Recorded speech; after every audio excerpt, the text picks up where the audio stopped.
Oke, kita balik lagi di pembelajaran IPA, belajar bareng yuk. Pada video kali ini yang kita bahas adalah mengenai keuntungan mekanis pada tuas. Nah, rumus dari keuntungan mekanis itu kan W dibagi F ya. Kalau pada tuas atau pengungkit, ceritanya W sama F-nya kalau nggak ada gitu, nggak diketahui. Gimana nih rumusnya jadinya? Nah, kalau di tuas biasanya kita letakkan beban di paling ujung nih. Kakak beri simbol B ya, kemudian ada titik kuasa paling ujung kiri. Di sini letak gaya, nanti gayanya bakal kita taruh di sini. Nah, nih gaya yang diberikan tuh di titik kuasa ya. Kemudian di benda itu dia punya gaya ke bawah namanya berat. Gaya berat, nah arahnya ke bawah, simbolnya W.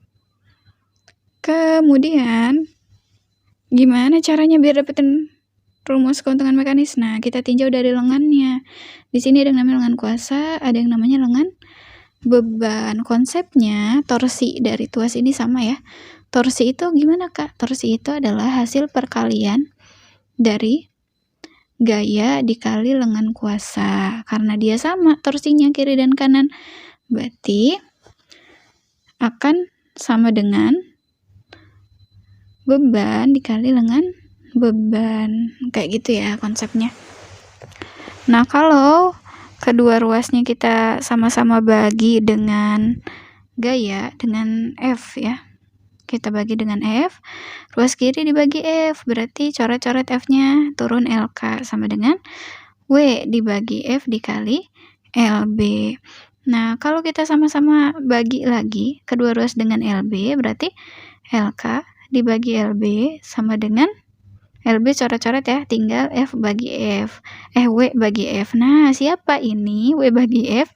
Ingat, W bagi F itu rumus dari keuntungan mekanis. Sehingga keuntungan mekanis pada tuas bisa dicari dengan formula LK dibagi LB. Nah, seperti itu ya. Berarti rumus keuntungan mekanis dari tuas itu bisa juga kita hitung dengan LK dibagi LB di samping dengan cara W dibagi F kayak gitu. Kalau W dan F-nya tidak diketahui ya pakai rumus yang kedua. Di sini Kakak kasih permisalan angkanya. Ketika LB-nya 2, LK-nya 3, berarti KM-nya berapa? Ya tinggal dibagi. 3 bagi 2 sama dengan 1,5 nilainya. Gampang ya. Kemudian rumus ini juga berlaku untuk bentuk tuas yang lain. Bentuk tuas yang lain itu misalkan titik tumpunya itu maksudnya titik tumpunya itu diletakkan paling ujung nih, paling ujung kiri. Paling ujung kanannya kita kasih titik kuasa, artinya gayanya kita beri dari titik sini ya, dari titik kuasa. Kemudian bebannya di tengah-tengah nih, nggak di tengah sih, agak ujung kiri. Kemudian untuk mencari keuntungan mekanisnya, ya rumusnya kayak tadi, LK dibagi LB. LK itu dari mana ke mana, Kak? LK itu kita ambil dari pangkalnya ke titik B, itu namanya, LB itu dari titik pangkal ke titik B, itu namanya LB, nah lengan beban. Terus kalau LK berarti sama, dari titik pangkalnya ke titik K, itu namanya lengan kuasa.